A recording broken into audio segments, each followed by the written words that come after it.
Bom dia a todos. Hoje é a nossa 28ª reunião desse grupo que vem lendo e comentando o livro Há 2000 anos, de Emmanuel. Na nossa última reunião, nós estávamos no meio do capítulo 7, né?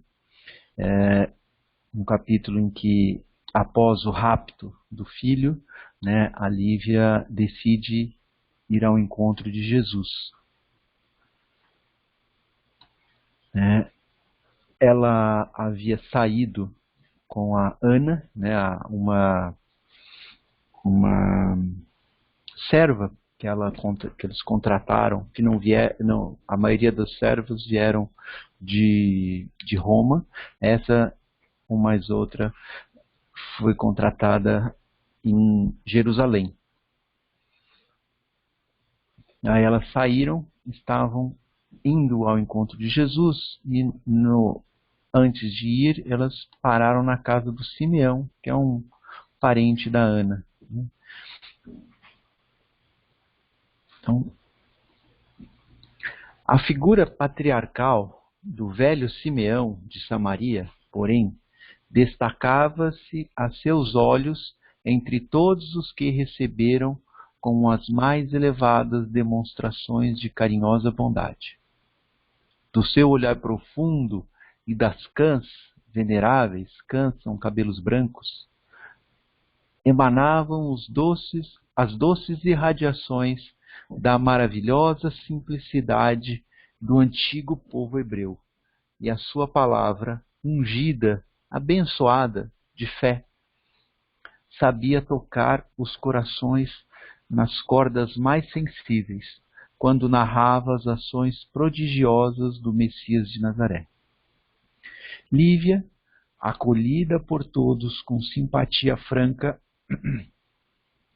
parecia devassar, né? Parecia acompanhar de perto, observar muito atentamente, né?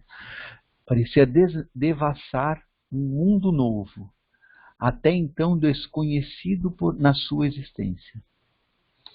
Confortava-lhe sobremaneira muito a expressão de sinceridade e candura daquela vida simples e humilde, sem atavios. Atavios é sem enfeite, sem aquelas coisas que não tem muita função, é só para enfeitar, né? Sem atavios nem artifícios sociais, mas também sem preconceitos nem fingimentos perniciosos que não fazem bem, né? Eu marquei essa parte aqui, né? Porque eu acho que todos nós, provavelmente em algum momento da vida, né, a gente já experimentou ir para um sítio, para uma fazenda, para um lugar assim mais rústico, né, que a gente né, aquela nossa vida mais agitada da cidade, né, e aí você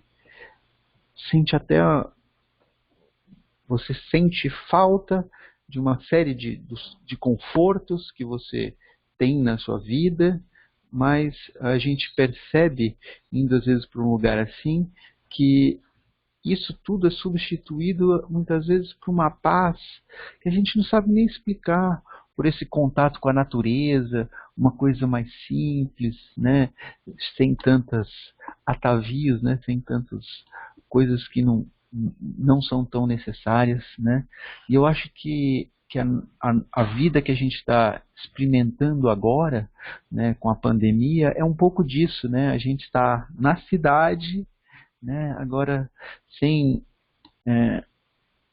poder, né, sem ir muito ao shopping, a restaurantes, a festas, é o tempo que a gente está tendo para se recolher um pouco mais, para olhar para dentro da gente. Eu acho que é isso que ela quis dizer aqui, né? Tem esses momentos que a gente percebe que muito do que a gente faz nem é tão necessário assim. Né? Comentários? Paulo, eu Pode tive falar. uma oportunidade de uma vez, e meu filho até era pequeno, e na festa do Divino, que chamava, numa cidadezinha bem pequenininha que uma amiga minha tinha mudado para lá, e ela me convidou para essa festa. E me fez, nesse seu comentário aí, né, nessa leitura, me reportou a esse dia que a gente comia, sabe aqueles pratos de... Não é ágata, sabe aqueles brancos, tudo craquelado assim? Não Sim. sei é. E a gente comia naquele prato de colher, sabe? E comia 2, 3 pessoas no prato. Gente, mas é uma coisa tão diferente, é um amor que eles colocam naquela comida, na maneira que te recebe, com uma simplicidade que, assim, é isso que você falou, que você sai daquele teu mundo, né, e vai para um outro mundo, que eu sou do interior, então a gente conhece algumas coisas nesse sentido. Mas depois que você vem para São Paulo, você muda muita coisa, até os sonhos que você tem no interior, você muda para quando você está numa cidade como São Paulo. E eu lembro muito disso, que a gente comia de colher e numa boa, sabe? Eu não sei se é porque eu me adapto bem em qualquer ambiente, mas os meus pais também. E olha, foi uma coisa tão bonita. E era a mesma coisa quando às vezes eu ia num sítio e eu via aquela molecadinha pelada, tudo sentado no barro. O moleque não tem nada, nada. Os nossos filhos, qualquer ventinho já tem um resfriado. Então eu falo que a roça, né, e eu tive muito contato com isso, ela é maravilhosa, porque eles têm uma maneira de ver o mundo bem diferente da gente, sem esse monte de bobeira que às vezes a gente tem de alguns ambientes que a gente frequenta com a de alta roda, como eu também já tive oportunidade, é uma falsidade, uma esnobação, sabe? E é tão puro você ir num lugar desse, e isso me reportou muito a isso. E é gostoso, eu pelo menos me sinto muito bem comendo naquele prato, comendo de colher, sendo que a gente em casa é garfo e faca. Meu filho aprendeu a comer com garfo e faca, ele tinha 1 ano e meio, sabe? Então eu falei, gente, é tão bom, e faz tempo que eu não faço isso, que eu precisava fazer mais. É isso aí. Mais comentários? Acho que essa última parte que você falou, Paulo, que a pandemia nos trouxe um pouco disso, né? Eu acho que isso prova de que essa tranquilidade nós encontramos em qualquer lugar onde nós estivermos, né? Essa paz interior, a gente não precisa necessariamente estar num lugar específico. É que eu acho que, às vezes, como a Regina estava falando, né, do interior, o que eu acho é que muitas vezes o lugar, o ambiente onde nós estamos, também propicia que nós coloquemos à nossa disposição mais favorável a esses contatos, né? É claro, tudo depende do entorno, né? E acho que tudo depende de onde se encontra a nossa alma, porque a tranquilidade é da nossa alma, né? Do nosso pensamento, do nosso coração. É que eu acho que nesses ambientes nós nos predispusemos a estabelecer esses contatos mais tranquilos e a gente se desvincula dessa rotina atribulada que é um automatismo que a gente vive. Então, quando a gente muda o ambiente, isso nos propicia a reparar nesses automatismos nossos, né? Mas eu acho que essa paz, essa tranquilidade a gente encontra em qualquer lugar que nós estivermos. Não, acho que é perfeito isso daí. Você se expressou melhor do que eu, né? A paz a gente tá dentro da gente, né? Quando a gente não tem tantas coisas para distrair, né? Para nos distrair a atenção, né? Distrair a nossa atenção, a gente acaba olhando para dentro da gente e a gente vai encontrar essa paz. Você foi mais feliz do que eu no comentário. Obrigado. Mais comentários?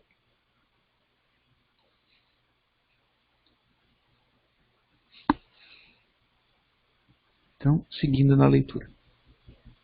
A tardinha, confundida com os pobres e os doentes que iam receber as bênçãos do Senhor, vamos encontrá-la de coração aliviado e sereno, esperando o momento ditoso de ouvir do Mestre uma palavra de amor e consolação.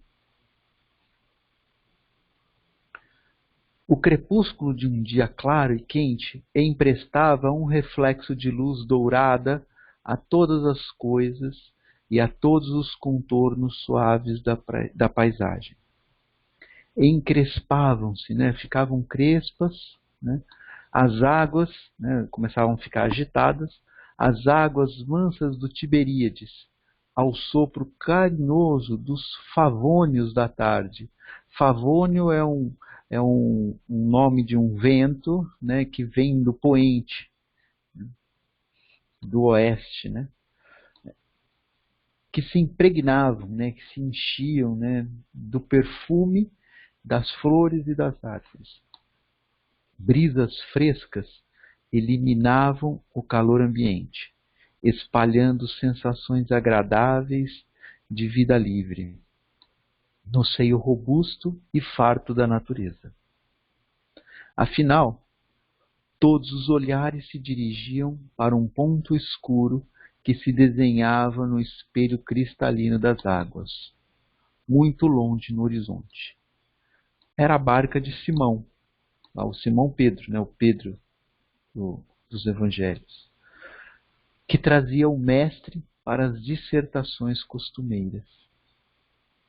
Um sorriso de ansiedade e de esperança clareou então todos aqueles semblantes que aguardavam no desconforto de seus sentimentos. Então, eu acho que é isso. Quando a gente está com esse desconforto dos sentimentos, né, um pontinho no horizonte que traz alguma esperança para a gente, já faz a gente abrir o sorriso, né? Porque a gente se vê renovado, né? Acho que isso é importante, né? Então, tudo que a gente fizer nesse sentido é válido, né? A oração, né, da Roseli, que ela trouxe hoje, né? Os comentários da Regina que utilizam essa oração, né? Essa oração para elas, né, representa esse pontinho no horizonte, né, que traz esse alívio, essa esperança. Isso tem que permanecer, né? Só que aí a gente tem que trabalhar a gente, né? Como a Mila falou lá sobre a oração, né? Toda oração está na primeira pessoa, né? Porque ela demanda a nossa ação, né? Comentários?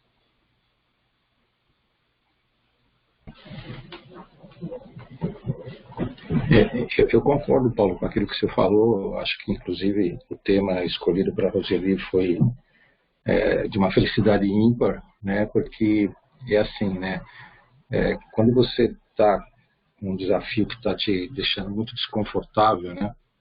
Você tem que buscar alternativas, e essas alternativas estão dentro de você. A própria Mila fez uma síntese de que nós somos deuses, né?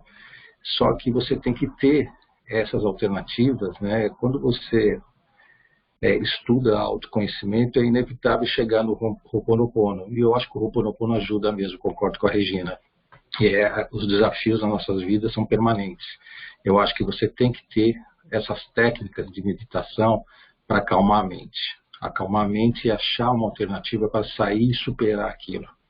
Então, eu concordo, mas a Angélica fala muito e faz sentido que as nossas vidas é produto das nossas escolhas. E como é que nós saímos disso, né? com pensamento, sentimento e ação. É assim. Mas você tem que ter uma alternativa, que são as orações, independente das religiões. Eu também acho que as religiões servem para você absorver aquilo que a mensagem traz de positivo, independente da crença, entendeu? Aquilo que você entende que não traz nada de positivo, você não absorve. Mas você tem que ter a alternativa de você olhar para dentro de você. E a oração que foi colocada aí sintetiza o que nós estamos trabalhando, todas essas 28 encontros, né? Todos esses 28 encontros, ela sintetiza muito isso. Então, acho que essa é a minha reflexão sobre esse tema. Sim, perfeito, Fiore. E a gente vale lembrar que todas as estratégias são bem-vindas, né? Eu acho que o grande sucesso desse nosso grupo aqui é que pessoas com visões diferentes trazem as suas estratégias, né? E aí cada um de nós, né, que esteja num momento precisando disso daí, pode experimentar a estratégia 1, trazida por fulano de tal, a estratégia 2 pelo outro, a estratégia 3, né? Por exemplo, uma outra coisa que também é muito utilizada é a terapia, né? Tem pessoas que se encontram, né, alguns partem para meditação, outros para terapia, outros vão estudar os livros, outros se apegam à religião.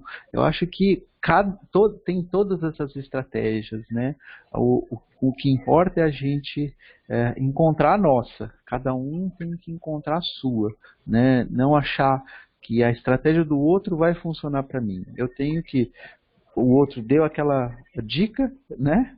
Então eu posso experimentar, porque pode dar certo, né? Então esse grupo aqui nosso tão diverso é fantástico por isso, porque cada um traz a sua estratégia e aquele que esteja precisando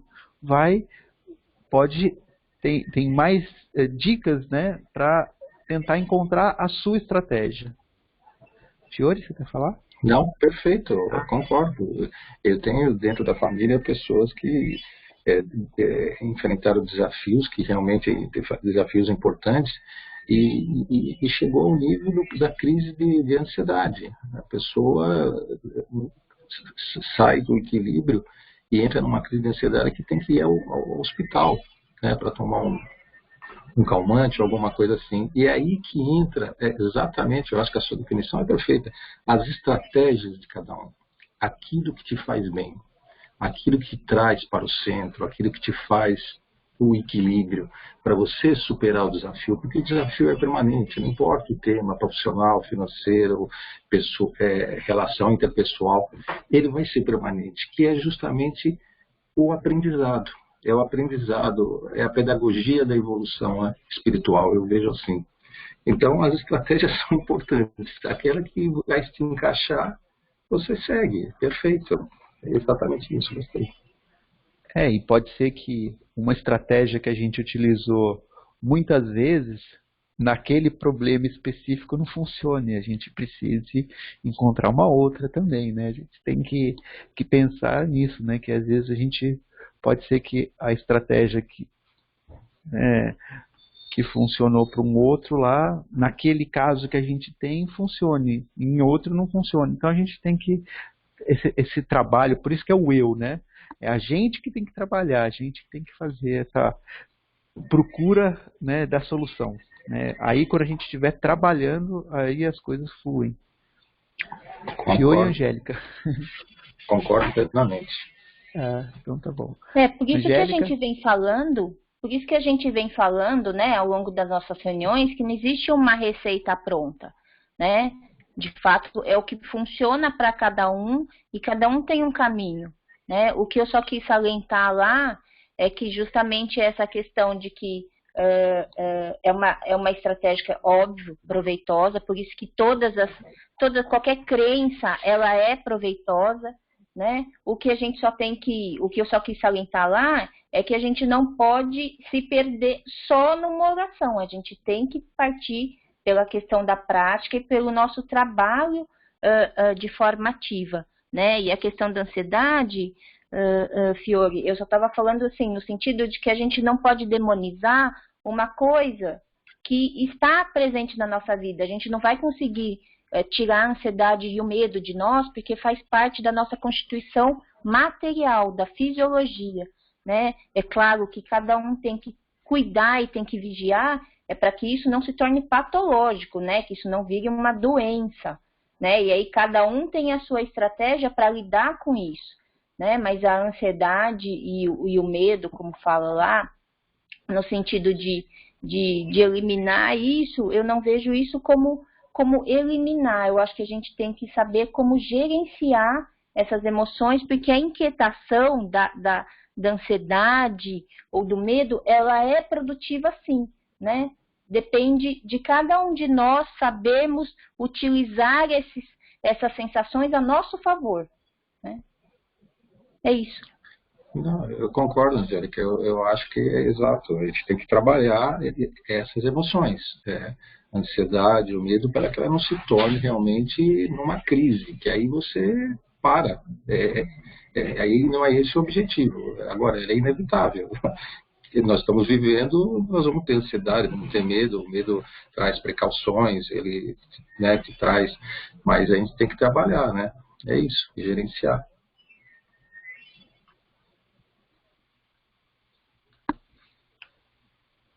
Mais comentários?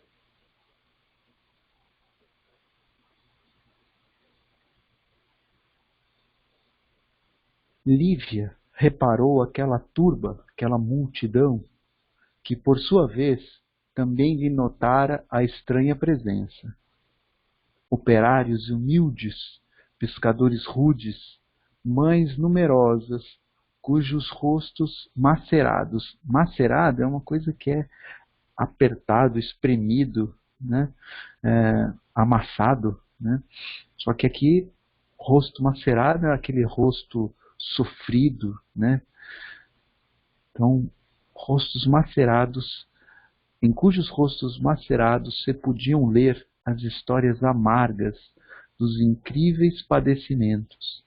Criaturas da plebe, né, da população mais humilde, anônima e sofredora, mulheres adúlteras, publicanos gozadores da vida, enfermos desesperados e crianças numerosas, que traziam consigo os estigmas do mais doloroso, os sinais, né? Estigmas são sinais do mais doloroso desamparo. Conservava-se Lívia ao lado do velho Simeão, cuja expressão fisionômica de firmeza e doçura inspirava o mais profundo respeito aos que se lhe aproximavam. E quantos lhe notavam o delicado perfil romano, enfiada na simplicidade do traje galileu, presumiam na sua figura alguma jovem da Samaria da Judéia, que tivesse vindo igualmente de longe, atraída pela fama do Messias. Esse pedaço aqui eu marquei, né, porque aí a gente consegue compreender por que os samaritanos, né, quem vinha da Samaria, eram tão desprezados pelos judeus, principalmente da Judéia, né? Então, a gente tinha lá na Palestina, né, dessa época, ao norte, né, a Galileia, onde tinha o mar de Tiberíades, né, onde eles estão. Aí, ao centro, a Samaria, e mais ao sul, a Judéia, né? A Samaria, ela foi invadida por povos, né?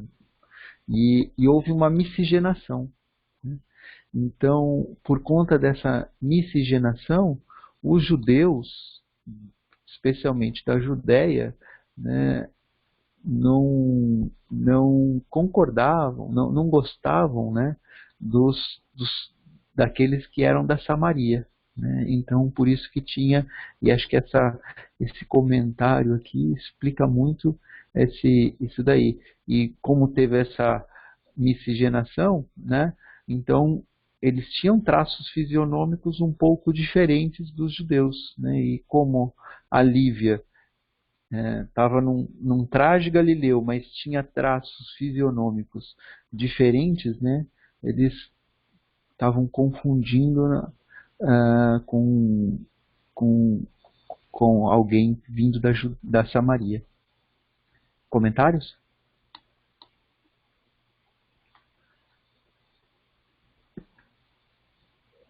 E acho que eles tinham muito essa visão do povo eleito por Deus, né? Os judeus. Então, existia um preconceito na miscigenação, né?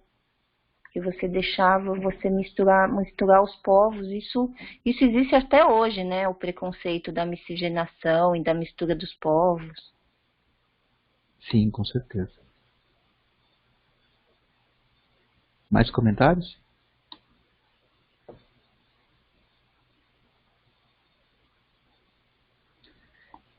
O encontro com Jesus, né? Agora chegou na hora.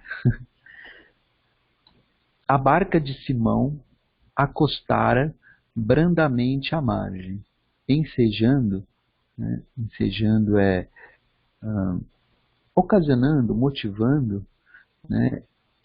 Que o mestre se dirigisse ao local costumeiro de suas lições divinas. Sua fisionomia parecia transfigurada e resplandecente. É uma brilhante, né, beleza.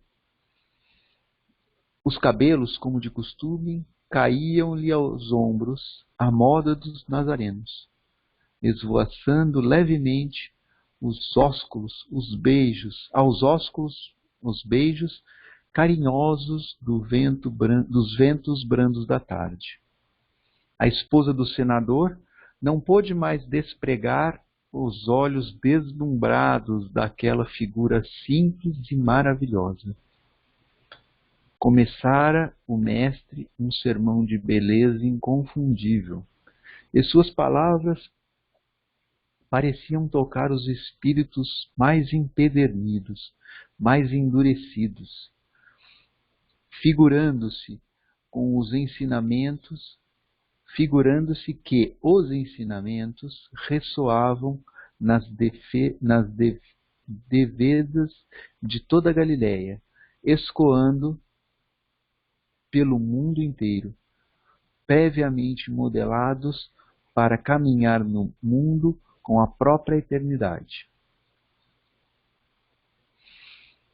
Bem-aventurados os humildes de espírito, porque a eles pertencerá o reino de meu Pai que está nos céus. Bem-aventurados os pacíficos, porque possuirão a terra. Bem-aventurados os sedentos de justiça, porque serão saciados.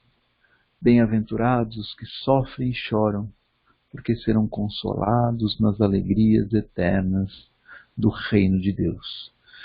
Então, uma parte muito parecida, né, com isso está em Mateus 5, no Sermão do Monte, né, que até a Fabiana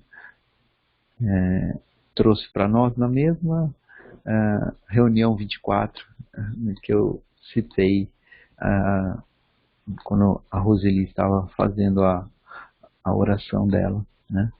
Então, alguém quer fazer algum comentário?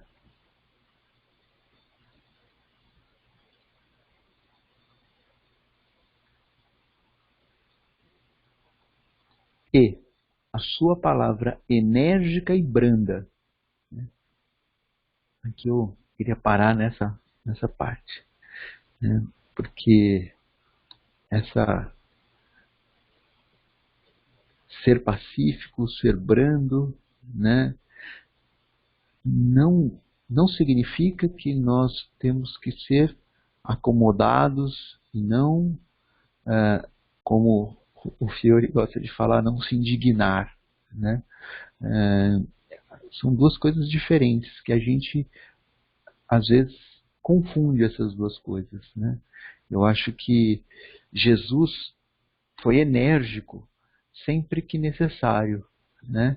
E às vezes essa energia era com brandura, às vezes com mais energia do que brandura. Ele sabia fazer esse julgamento perfeitamente, né? Eu acho que um exemplo de quando ele foi mais enérgico do que brando, né, foi quando ele, aquela questão lá das pessoas que comerciavam no templo, né, ali para mim é um caso que exigia mais energia do que brandura, né, e ele usou a energia necessária naquele momento. E um outro exemplo que eu tenho para mim como alguma coisa que Jesus usou essa energia, mas com uma brandura tão grande, né, que foi no caso da mulher adúltera, né, que eles queriam apedrejá-la, e aí ele falou, olha, tudo bem, atirem a primeira pedra aquele que tivessem pecados, né? Foi super enérgica a frase dele, mas com uma brandura incrível, né? Provavelmente ele deve ter falado aquilo num tom de voz bem baixo, né? E as pessoas ficaram constrangidas, né, com aquilo lá. Se ele tivesse naquele momento usado mais energia, talvez as pessoas tivessem mais coragem, né, de ir contra aquelas palavras. Então acho que a gente tem que saber dosar muito, né, essa nossa energia, né?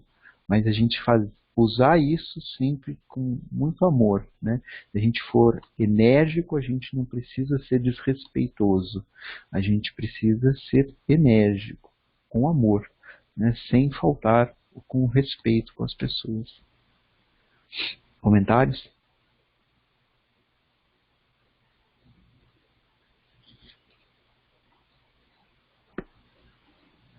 Eu acho que Jesus sabia colocar exatamente a intenção dele na força das palavras, né? E eu acho que quando você faz com propósito de amorosidade, né? Que eu acho que ele colocava isso muito bem, né? A questão moral dele se sobressaía, talvez não de forma consciente para as pessoas, né? Acho que por isso que causava esse certo constrangimento, assim. O magnetismo de Jesus devia ser uma coisa assim incrível, e por isso que ele fala que repercutia, né? Ele fala ali, ó, ecoando pelo mundo inteiro, né? Que era esse magnetismo de Jesus. Acho que eu vejo isso como a capacidade dele de amar e de compreender a natureza humana, né? Então ele não fazia nunca com o propósito de ferir as pessoas ou de humilhar as pessoas, né? Mas sim com o propósito de nos trazer a consciência às nossas atitudes, né? E acho que por isso que ele perdura com tanta força até hoje, porque esse magnetismo, a meu ver, repercute até hoje, né? Nos ensinamentos dele, nos propósitos dele. E não é à toa que é uma verdade, então uma verdade não se apaga, né?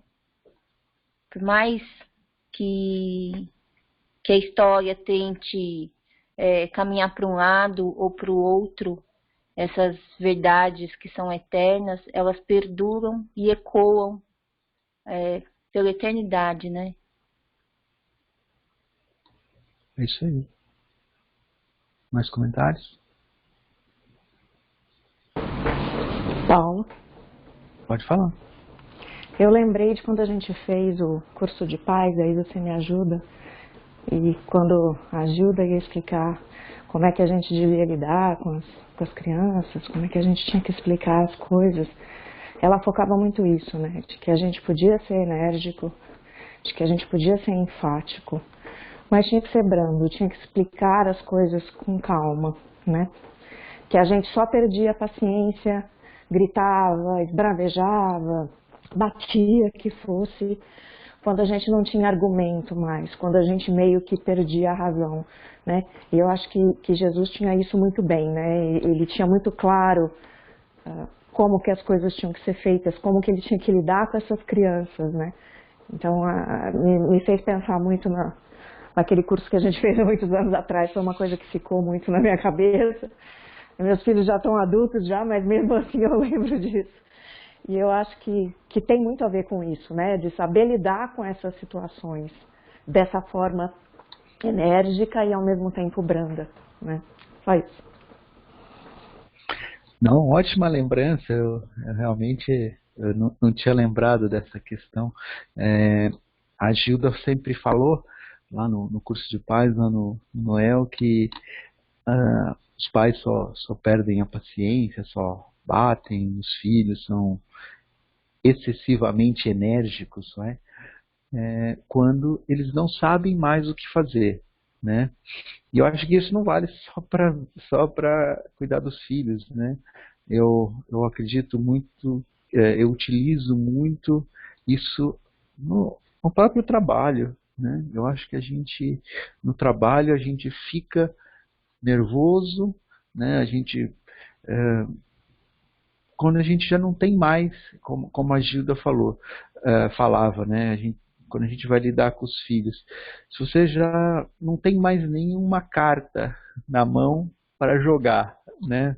Na hora que você está falando, seu filho fez isso, aí você não tem carta na mão para jogar, né? Aí você bate o desespero, né?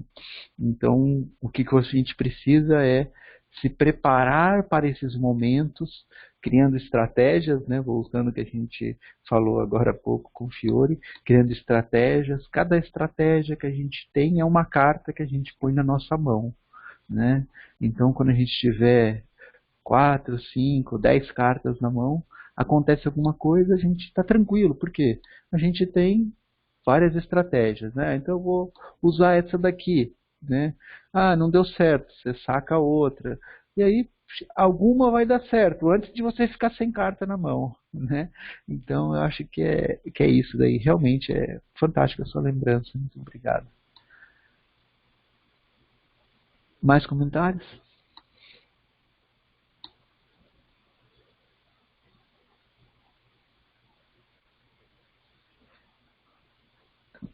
E a sua palavra enérgica e branda disse da misericórdia do Pai Celestial, né? Dos bens terrestres e celestes, dos valores, das inquietações e angústias humanas, acrescentando que vier ao mundo não para os mais ricos e mais felizes, mas para consolar os mais pobres e deserdados da sorte. Então, como a gente comentou na lição de abertura, né, sobre a prece, né, a Angélica falou que as coisas não acontecem, né, indefinidamente. Alguém faz alguma coisa para você, aí agora você tem que retribuir aquilo, ou você faz alguma coisa para alguém, agora você tem que passar por aquela mesma situação, né? Se a gente ficar nessa toada, né, a gente nunca vai se libertar disso, né? Vai ficar um fazendo para o outro e um ficar infinitamente, né, vivendo isso, né? E vivendo o quê? Essas inquietações e angústias humanas, né? Então enquanto a gente ficar fazendo isso, a gente vai viver essas inquietações e angústias, né? Até o momento que a gente resolver mudar de atitude, se libertar de tudo isso E aí tem essa misericórdia de Deus, né? Que o amor cobre uma multidão de pecados, como eu falei lá atrás, né? A hora que você muda de atitude, você não precisa passar por qualquer coisa que você tenha feito, não necessariamente você vai ter que sofrer com aquilo ali, né? Aquilo lá, a lei divina, ela foi criada que você faz alguma coisa, sofre as consequências, faz outra coisa, sofre as consequências, e fica nisso, né, angustiado, né, inquieto, até você resolver mudar de atitude. A hora que você muda de atitude, pronto, você tá agora, né, aquele lá já foi aprendido. Agora você está em outro momento, né? Para mim, eu já falei isso, acho que mais de uma vez aqui nessas nossas reuniões, né? Mas o Paulo de Tarso, né? Ele fez o que fez lá contra contra os cristãos, né? Porque ele era um judeu ferrenho, né? Enérgico, excessivamente enérgico, né? E aí, quando ele percebeu que ele estava fazendo isso de uma forma equivocada, né? Mudou de atitude, né? Ele não necessariamente precisou passar por provações, porque ele estava mudando de atitude. E aí as coisas, né, foram diferentes, né?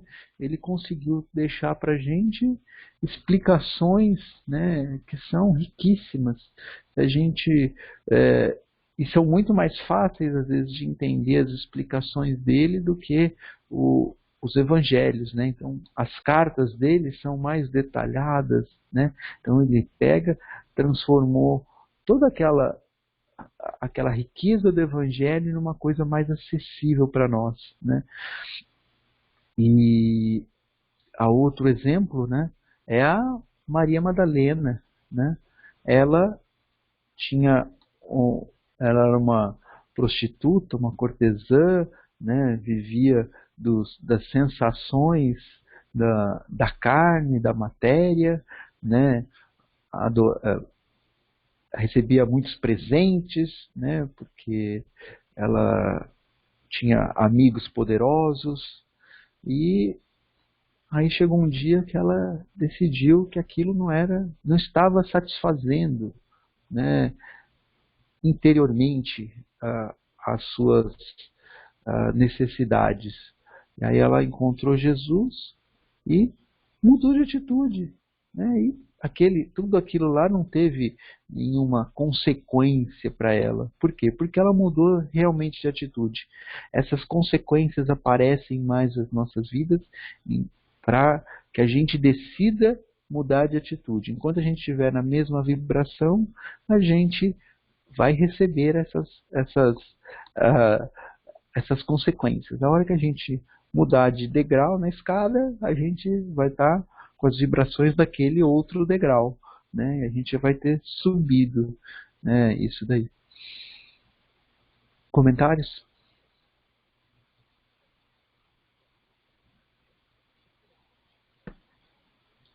Que a lei de Deus é uma lei de amor, né? Não é uma lei de punição e penas, né? Acho que isso que a gente tem que lembrar, e acho que ali, quando ele fala na lição,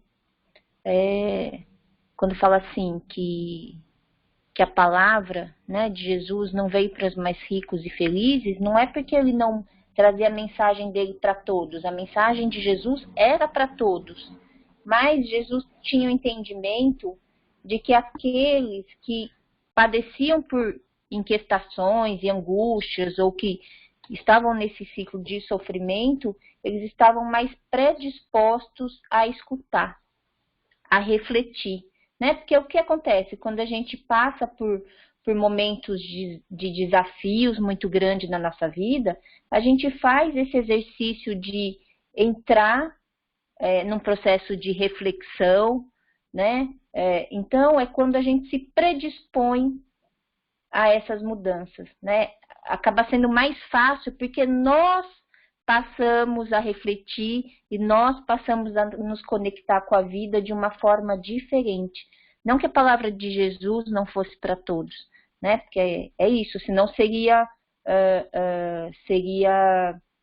paradoxal, né? Falar assim, não, Jesus veio só para alguns, né? E a gente sabe que Jesus é essa faculdade de amor e que ele veio trazer justamente essa lição de amor a todos, né?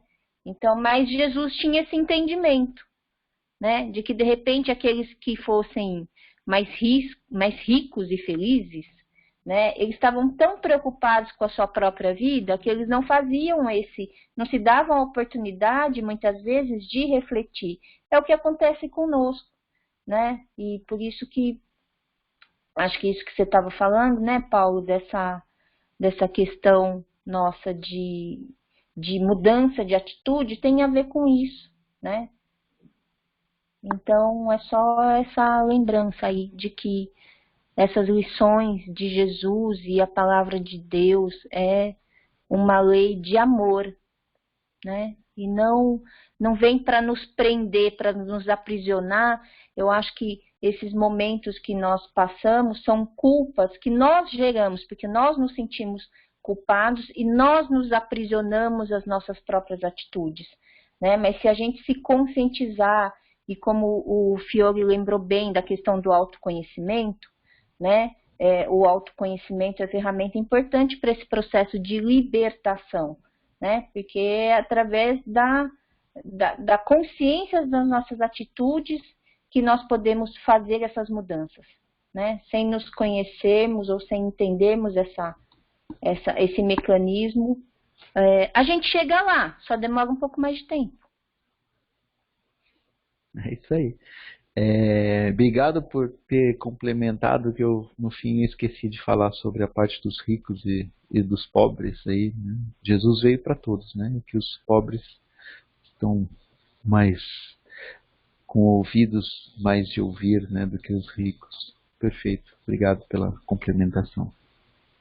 Mais comentários?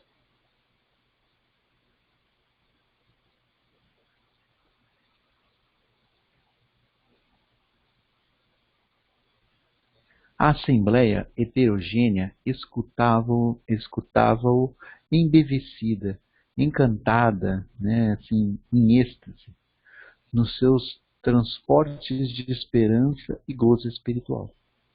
Uma luz serena e cariciosa parecia vir do Hébron, clarificando a paisagem em tonalidade de opalas e safiras eterizadas, né? A hora ia adiantada e alguns apóstolos do Senhor resolveram trazer alguns pães aos mais necessitados de alimento. 2 grandes cestos de merenda frugal, né, uma coisa simples, foram trazidos. Mas os ouvintes eram em demasia numerosos. Jesus, porém, abençoou-lhes o conteúdo e, como num suave milagre, a escassa provisão foi partida em pequenos pedaços, que foram religiosamente distribuídas por centenas de pessoas. Eu marquei essa parte como num suave milagre pelo seguinte, porque se é como, né? Como indica uma comparação. Então, isso já indica que não foi um milagre. O que é milagre? Uma coisa fantástica, que não tem explicação. E aí foi como um milagre. É como se fosse uma coisa fantástica, sem explicação. Qual que é a grande diferença de ser um milagre e ser como um milagre, né? É que a única diferença é que quando é um milagre, não existe explicação. E quando é como um milagre, É que a gente ainda não conhece a explicação, mas essa explicação existe, né? Eu acho que uma das coisas mais importantes que, que o Espiritismo trouxe, né, é tirar essa roupagem de milagre das coisas, né? As coisas não milagrosas, né? A lei divina, né, ela não vai ser quebrada para que nós sejamos beneficiados ou para qualquer coisa, né? É que nós não estudamos o suficiente, não entendemos como as coisas realmente acontecem. A gente olha e acha que entendeu e não entendeu. Então, o que a gente precisa fazer? É estudar, compreender, olhar dentro da gente, olhar as coisas fora, para entender como as coisas acontecem. E aí, aquelas coisas que parecem um milagre, né, vão deixar de ser milagre, porque a gente vai compreender por que acontece aquilo. Comentários?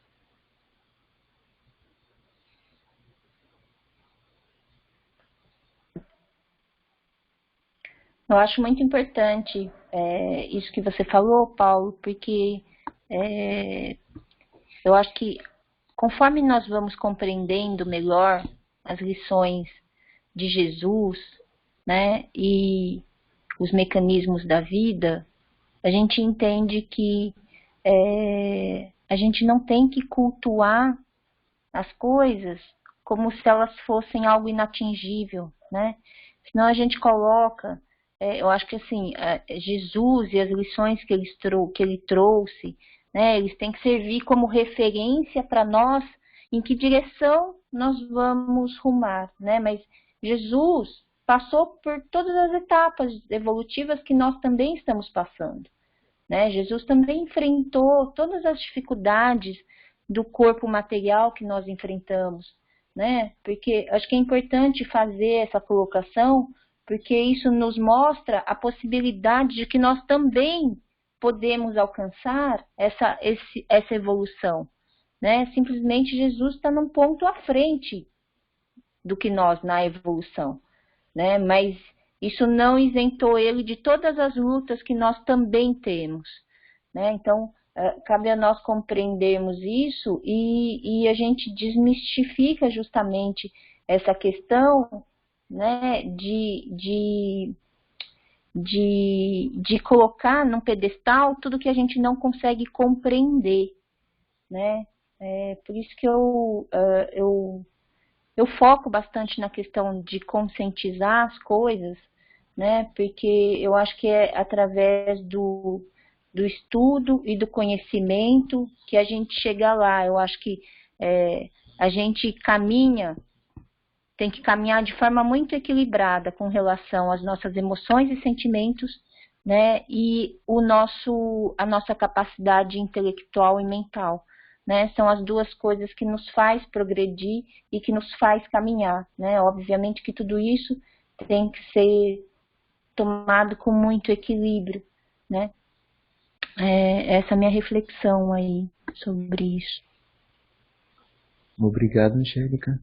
Mais comentários?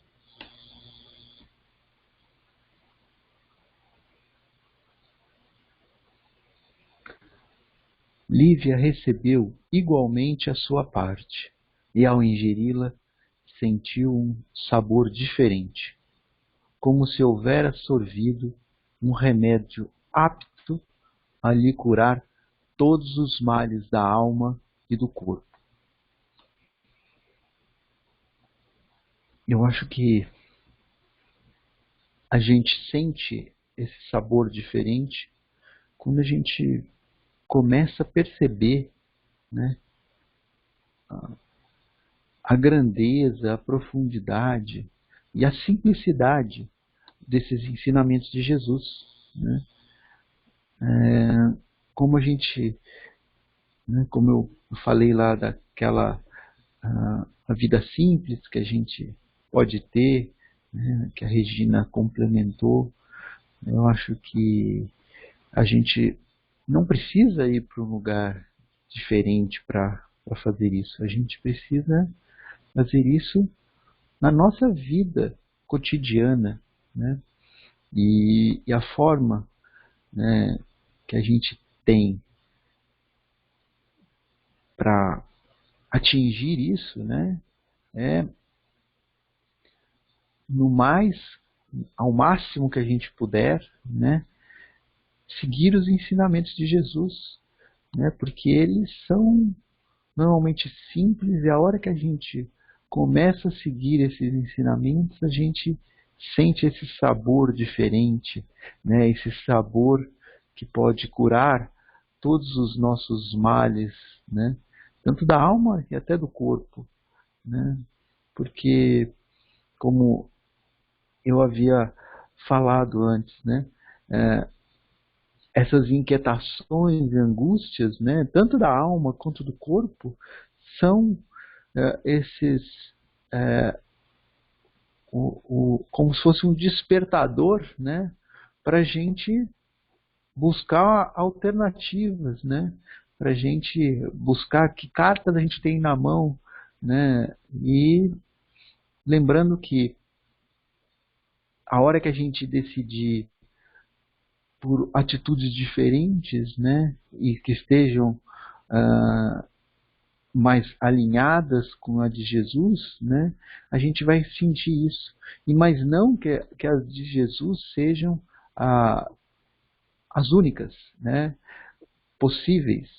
As que Jesus trouxe para a gente, como um nosso irmão mais velho, né, que já viveu muitas dessas angústias e desses males que nós estamos vivendo, ele vem falar, olha, eu já passei por isso, né? E se vocês usarem essa carta ao invés das demais que vocês têm na mão, o resultado será melhor. É isso que ele vem falar pra gente. Mas ele não vai obrigar a gente a usar aquela carta. A gente pode usar as outras e a gente vai construir esse conhecimento da forma como que a gente quiser, né? Ele só está dando a dica, né? Essa é a dica dele, né? Aí tem a dica do Paulo, tem a dica da Angélica, a dica do Fiore, a dica da Regina, né? A dica da Mila. Hoje todo mundo deu dicas aqui, e tem a dica de Jesus, né? Então, vocês podem seguir qualquer uma que vocês quiserem, né? Só que talvez a que faça mais um resultado mais efetivo não seja a de nenhum de nós aqui que conseguiu verbalizá-la, né, nessa nossa conversa, seja aquela outra que está nos livros, né, e que a gente precisa ler, compreender e decidir seguir, né, porque a maioria das dicas de Jesus são fáceis de compreender, só que elas são difíceis da gente colocar em prática. Mais comentários?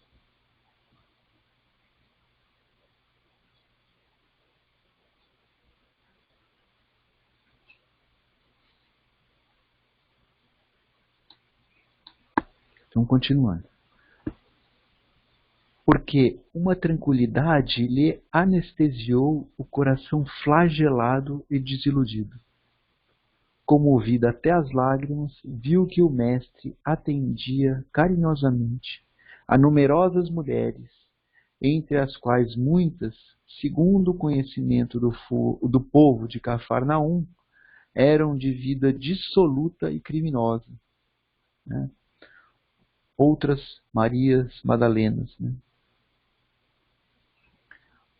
O velho Simeão quis também aproximar-se do Senhor naquela hora memorável da sua passagem pelo planeta.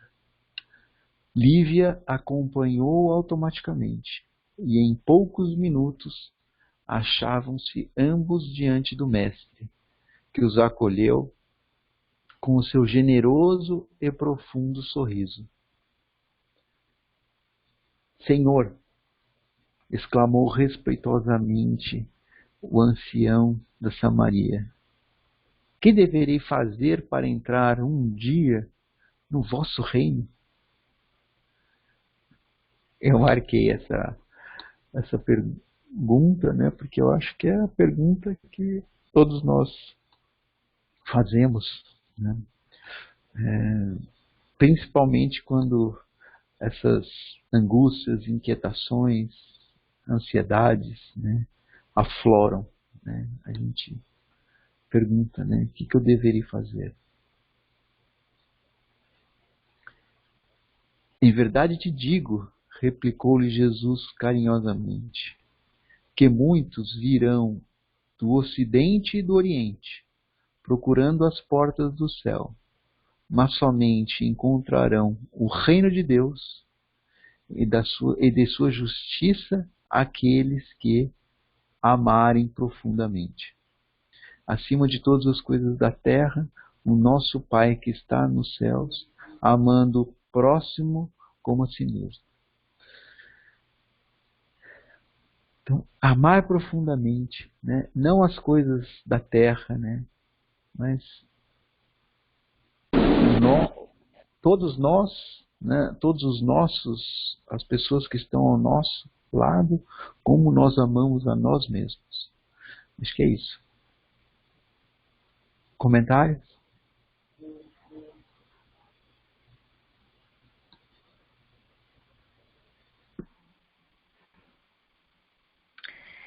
E acho que esse amar a Deus tem a ver com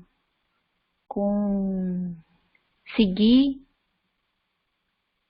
nos aprimorarmos nesses valores morais, né? Porque, em geral, na compreensão aqui material, né? Se a gente for pensar, quando a gente ama, a gente quer agradar o outro, né?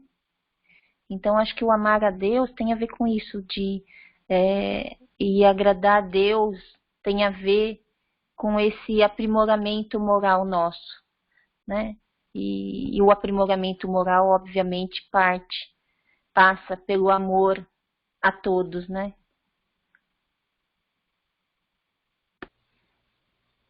É isso aí.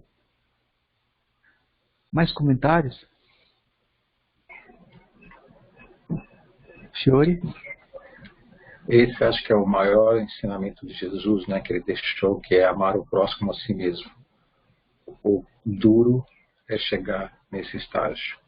Acho que tem muita coisa para acontecer, é muito difícil, é o que eu falo, né, eu não quero ser repetitivo, mas é difícil você amar alguém que te traz indignação, entendeu? Isso é o que eu falo, para mim é um exercício que eu não consigo compreender. Acho que é o objetivo principal, mas distante, principalmente no estágio da humanidade que nós estamos. Amar ao próximo como a si mesmo.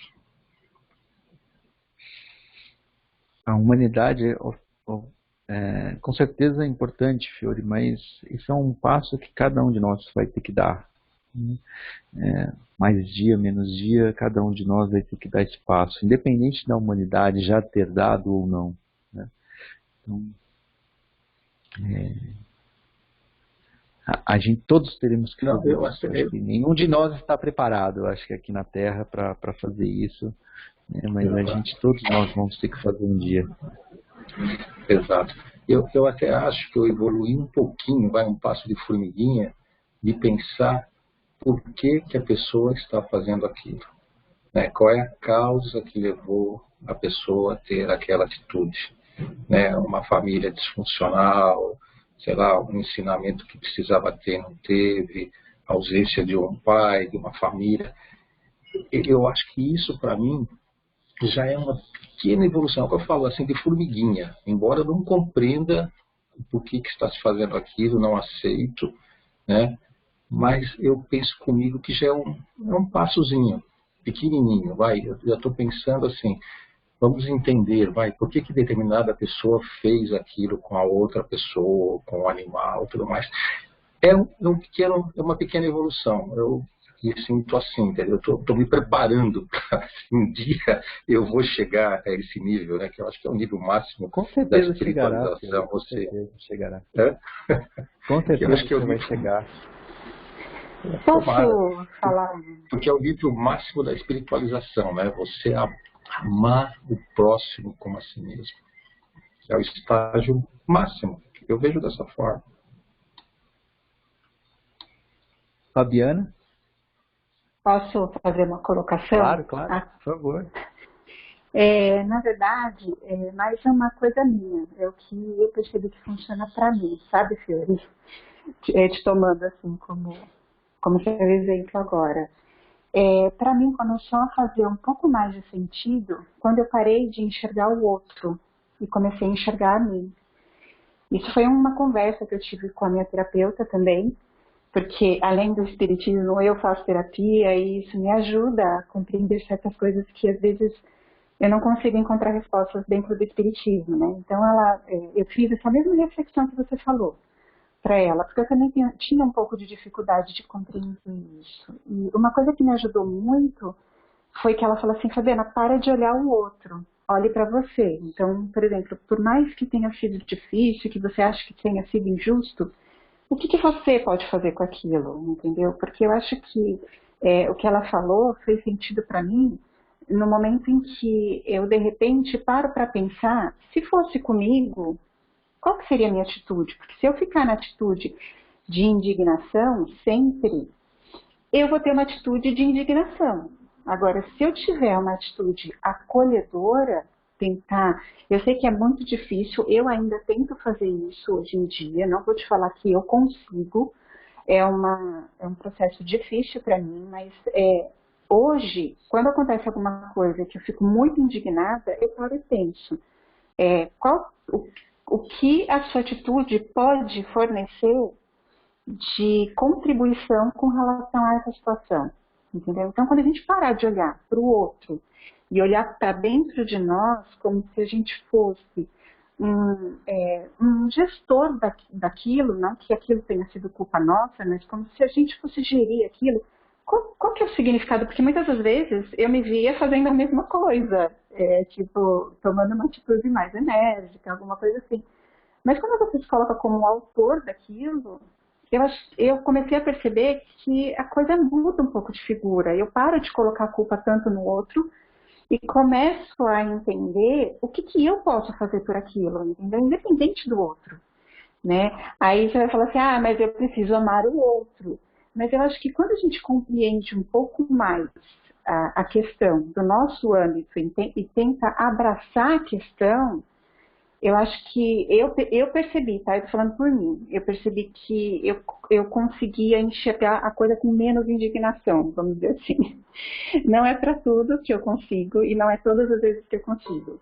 Porque a gente está aqui para realmente desenvolver isso, mas as poucas vezes eu consegui ter uma visão um pouquinho mais tênue da questão. Não só de raiva, porque às vezes vem aquele sangue, né, que sobe. E aí, quando eu coloquei essa questão do eu no meio, eu acho que isso foi o que me ajudou vamos dizer assim, a me acalmar um pouco mais diante de tudo, entendeu? Acho que é isso, é só para dividir uma coisa que eu pratico e que dá certo para mim, entendeu? Regina? Paulo. Perfeito, Fabiana. Exatamente. Não, pode falar, Fiore. Não, perfeito. Eu acho que exatamente isso, né? É o contraponto da indignação, né? É que, de repente, você pode ter uma atitude para neutralizar aquela atitude que você está entendendo, que te traz indignação, que é injusta. Se você tiver essa oportunidade de mostrar com um exemplo que, olha, esse caminho não é o caminho adequado, sabe? Antes de você... Eu penso assim sempre, sabe? Quando você vai tomar uma decisão, pensa se você está prejudicando alguém com essa decisão. Se você está prejudicando alguém com essa decisão, volta para trás. Reflete sobre isso. E quando você vê o outro lado, você dá esse exemplo. Sabe? Você mostra para ele, olha, não vai por esse caminho. Esse caminho é um caminho que vai ter uma conta que vai chegar para você. O custo não é baixo, é alto. Então, perfeitamente. As palavras suas, a reflexão, a terapeuta, a sugestão é isso. É o contraponto da indignação que nós temos que trabalhar. Que eu falo. Não é fácil. Para você é legal. Surgiu uma alternativa, é uma estratégia que está te fazendo bem. Perfeito. Eu acho que é válido. Legal, gostei. Regina? Paulo, sabe o que vem Pode na minha falar. cabeça? Que nem fala, né? Amando o próximo como a si mesmo. Eu acho que quando a gente tem um filho, eu acho que a gente consegue fazer isso. Não sei se é porque eu amo tanto meu filho, desejei tanto meu filho e tive meu filho do jeito que eu pensei. Com 14 anos eu sabia que eu ia ter um filho daquele jeito, com aquela cara, com aquele tamanho. Tive uma intuição, nossa, foi impressionante. Tudo que eu sonhei não, tive essa visão, não sei o que é que pode falar, uma intuição, com 14 anos, aconteceu depois que eu tive o meu filho, velho já, né, com 33 anos, né, não, 33, e eu acho que a gente consegue praticar sim, porque, gente, eu adoro meu filho, eu faço tudo pelo meu filho, abdico de coisas pro meu filho, eu acho que quando a gente tem filho, eu acho que a gente consegue um pouquinho, viu? Não sei se estou certa, se estou errada, porque eu vejo as minhas atitudes em relação ao meu filho. Às vezes até estraguei ele um pouco, sabe? Estraguei mesmo, né? Filho único, de mãe velha, sabe aquilo? Então você fica mimando, é muito amor, você faz isso, aquilo. Hoje eu vejo que algumas coisas eu errei, sabe? E aí eu vejo ele sofrendo, gente, dói na gente. Eu acho que a gente consegue um pouquinho consegue fazer isso quando tem um filho, viu? A gente faz tudo por ele. Tudo. E às vezes eu vejo, né, aqueles assassinos, aqueles estupradores, aquelas coisas, e a mãe tá lá na fila, olhando o filho, e tá sempre lá na prisão, e faz isso, faz aquilo. Será que isso aí não é amor o próximo como a si mesmo? Yuri? Eu penso que o exercício do amor incondicional é um desafio a ser perseguido. O amor de um filho, né, eu concordo com a Regina, ele é condicional, né, ele é seu filho, você vai fazer tudo por ele, entendeu? Mesmo que ele erre, ele vai encontrar um porto seguro nos pais, é isso que você tem que mostrar para ele, eu sempre falo isso para meus filhos, né. Cara, você não é obrigado a escutar o que eu estou te falando. Eu sou um pouco mais velho que você e passei por alguns desafios que eu acho que você não deveria passar, mas você tem que fazer a sua história. Se você quer seguir, se por acaso você não for bem sucedido na frente, volta, cara. Aqui sempre vai ser o porto seguro. Isso é o amor. Mas é um amor condicional, é seu filho, você quer que ele seja bem sucedido, quer que ele tenha equilíbrio em todos os campos da vida. Agora, o exercício do amor incondicional, eu falo por mim, né? Lógico, eu falo por todos. É desafiador. É desafiador. É o objetivo? Concordo, é o objetivo. Jesus deixou essa frase para nós. Amando o próximo como a si mesmo. É o que nós estamos tentando a cada dia aqui nessas reuniões melhorar um pouquinho. E vamos buscando essa evolução, né? É isso. É isso aí. Adorei os comentários. Obrigado pela Fabiana por dar mais essa dica pra gente, né? Que ela não tinha falado ainda. Obrigado. E a Regina também, a todos. Mais dicas pra gente tentar encontrar essa solução, né? Fala, Angélica. Eu acho que isso que a Rita estava falando, né? De ser mãe, eu acho que por isso que dependendo da encarnação, nós estamos mulheres, dependendo da encarnação, nós estamos homens, né? Eu acho que o exercício da maternidade, assim como da paternidade, são exercícios de aprimoramento desse amor. É o que o Fiore, por isso que eu adorei todos os comentários, assim, é o que o Fiore estava falando, né? É um amor que é condicionado, né? O amor de pai e mãe, né? E a gente vai aprimorando, a gente vai estendendo justamente esse amor a todos, e claro, é um desafio, né? Amar a todos, e eu acho que pelo menos o que me ajuda, Fiore, assim, é justamente fazer em parte isso que a Fabi falou, né? De tirar o olhar em cima do outro e colocar em cima de nós, e justamente parar e refletir de que nós também estivemos naquele ponto, né? E eu acho que o princípio principal, assim, a base principal que me faz parar e refletir é que, assim como eu tenho a liberdade do meu próprio desenvolvimento, eu sei qual é o meu tempo e eu que vou determinar o que eu posso, o que eu não posso, o que eu consigo, o que eu não consigo, o próximo, eu também tenho que dar esse direito ao próximo, porque senão eu vou estar tolhendo a liberdade de desenvolvimento do próximo, né? Esse é um exercício que eu faço para mim sempre assim, né? Que eu não posso, se a gente está aqui para conviver, né? E para nos aprimorarmos como pessoas, né? E para nós a liberdade é uma coisa tão essencial, tão é como a água, né? Liberdade é como a água, é como a gente tem fome de liberdade, né? Então que a gente possa exercê-la não só para nós, mas para o outro, né? E por isso que parte pelo princípio do respeito às diferenças, né? Então esse é um exercício que eu faço sempre comigo, assim, né? E aí passa por tudo, pelas questões políticas, pelas questões sociais, pelas questões religiosas, por tudo, né? Então é esse exercício de liberdade. Mas eu gostei bastante do comentário de todos. Ah, perfeito, Angélica, concordo também. Perfeito, é isso que nós temos que trabalhar. Perfeito. Legal. Acho que hoje a gente já avançou um pouco mais do que o costume, né? Mas foram muito boas as nossas reflexões. Então, eu vou parar a gravação.